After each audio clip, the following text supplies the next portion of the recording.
Bonjour, bonsoir les frères et sœurs, c'est votre frère Véritable Vérité.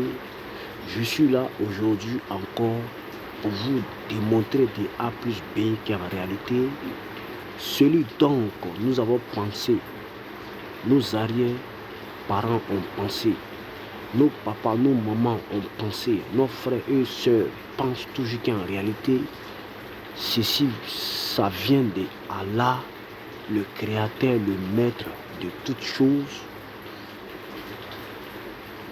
et que ce Allah-là ne peut jamais se tromper, ce Allah-là ne peut jamais faire des erreurs, qu'ils sachent qu'en réalité,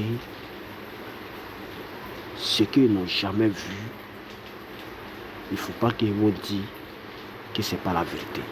Ce qu'ils n'ont jamais entendu, il ne faut jamais qu'ils vont dire que ce n'est pas la vérité. Parce que s'ils ont dit ça, c'est comme de la même manière que moi aussi je croyais un moment là. Comme de la manière que eux ils croient aujourd'hui là. Hein? C'est de la même manière là que si j'étais focalisé aussi en me disant que tout ce que je n'ai pas vu n'existe pas, tout ce que je n'ai pas entendu n'existe pas. Si je restais dans ça là, aujourd'hui là, je n'allais pas être là pour vous faire cette vidéo là, pour vous démontrer des A plus B, qu'en réalité, celui que tu penses que c'est Allah là, c'est pas Allah qui est derrière ça.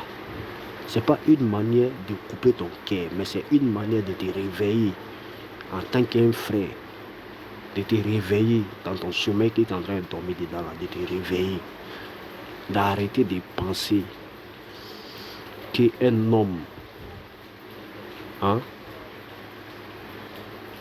c'est de lui, une femme vient. Je vais te dire ça d'une autre manière. Faut arrêter. Je suis là pour t'empêcher de penser qu'en réalité, une femme ne peut jamais venir d'un homme. Oui, une femme ne peut jamais venir d'un homme.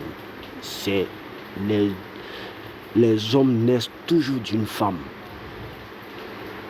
Je ne suis pas là pour me mettre dans les pensées comme ça, ou bien dans les croyances comme ça. Il faut croire seulement. Non, moi je ne suis pas là pour ça. Je suis là pour te dire la vérité. La véritable vérité. Que peut-être tu n'avais jamais entendu, les frères. Aujourd'hui, je vais vous faire une vidéo pour vous montrer, comme je vous ai dit, des A plus B, qu'en réalité, à Allah qu'ils ont fait, qu'on s'est confié à lui là, pendant des siècles.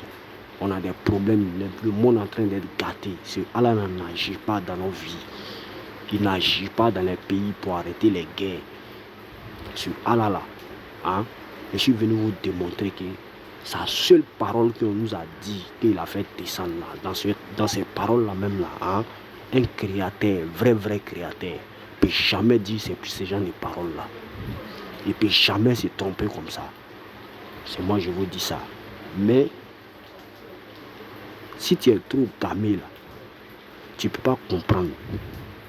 Il faut que ton esprit là, ça soit libre. Il faut rendre ton esprit libre. Est-ce que vous savez? Mais eux, ils ont fait de telle sorte que nos esprits là ne soient pas libres. Ils ont pris nos esprits pour confier ça à un Seigneur que tu ne dois pas trop chercher à le connaître. Tu ne dois pas trop chercher à le calculer.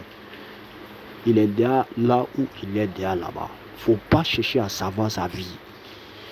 Les frères, tant qu'on reste dans ce dogme-là, tant qu'on reste dans cette manière de voir là, on ne va jamais s'en sortir, jamais de la vie. Donc je vais vous passer ces quelques petits détails de la parole d'Allah. Vous-même, vous allez méditer dans vous-même votre propre tête. Je ne vous ai pas dit de prendre tafsir des imams qui vous disent jamais la vérité là. Ce qu'ils sont en train de vous dire comme ça là même là. Hein? Si tu as fouillé même là, imam même là, il ne comprend même pas ce que je suis en train de vous dire. Parce que lui, c'est son maïman, il est en train de chercher. Là, que toi, tu te réveilles matin, tu t'en brou là, pour chercher brin pour venir donner à ta famille, ils vont tabac là. Lui aussi là, hein, c'est son système, il a fait comme ça. Aller chercher à apprendre un mensonge, parce qu'il sait que demain là, parmi vous qui est en train de m'écouter là, quelqu'un va devenir millionnaire, il ne connaît pas bien Allah, il va enlever millions pour dire qu'il va construire une mosquée. Est-ce que vous voyez? Il va construire une mosquée et c'est dans ce mosquée là, il va falloir que tu prends un imam quelque part là-bas, tu vas le mettre dedans, tu vas le confier dedans. De la même manière que toi aujourd'hui tu es en train de brobro là, c'est comme ça lui aussi là, c'est son brobro, lui il est en train de faire comme ça pour que demain là, toi tu le rends imam. Les frères, réveillez-vous. Aujourd'hui, comme vous le voyez déjà dans l'écran, nous allons parler des contradictions et les erreurs scientifiques du Coran. Oui,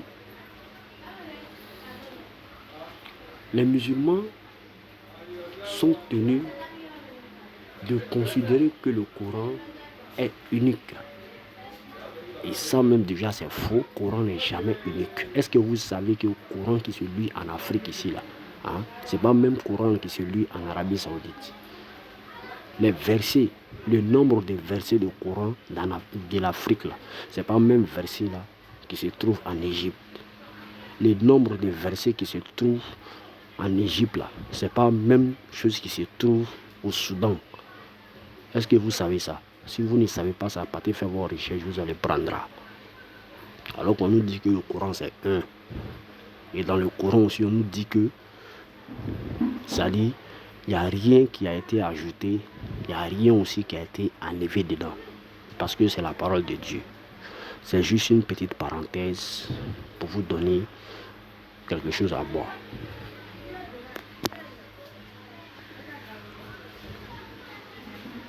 Les musulmans sont tenus de considérer que le Coran est unique, parfaite, inhéré et sans aucune contradiction.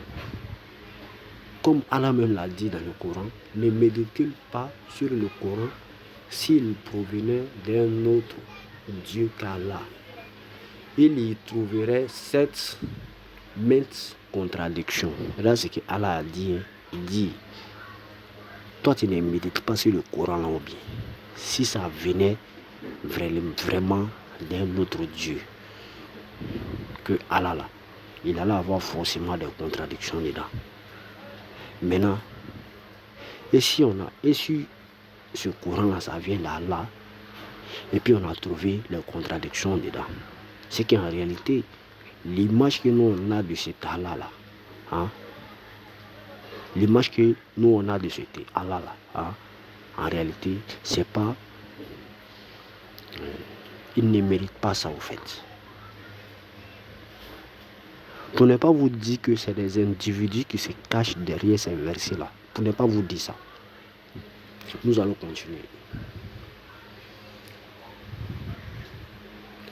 Et pourtant, voici quelques exemples des versets coraniques comportant des contradictions ou des faussetés scientifiques. Nous allons parler de création du monde. Allah est celui qui a élevé bien haut les cieux sans piliers. Sans piliers visibles. Chapitre 21, verset 30. Ceux qui ont mécru n'ont-ils pas vu que les cieux et la terre formaient une masse compacte? Ensuite, nous les avons séparés et fait de l'eau toutes choses vivantes. Ne croiront-ils donc pas? Chapitre 22, verset 65. N'as-tu pas vu qu'Allah vous a soumis tout ce qui est sur la terre ainsi que le vaisseau qui vogue sur la mer par son ordre? Il retient le ciel de tomber sur la terre, sauf quand il le permettra, car Allah est plein de bonté et de miséricordieux envers les hommes. Chapitre 41, verset 11. Il s'est ensuite adressé au ciel qui était alors fumé. Il lui dit ainsi qu'à la terre, venez tous deux bon gré mal gré, tous deux dire, nous venons obéissant Sourate 60, verset, chapitre. Excusez-moi, mon téléphone est presque déchargé. Je l'ai mis en charge comme ça. Chapitre 79, verset 27. Êtes-vous plus dur à créer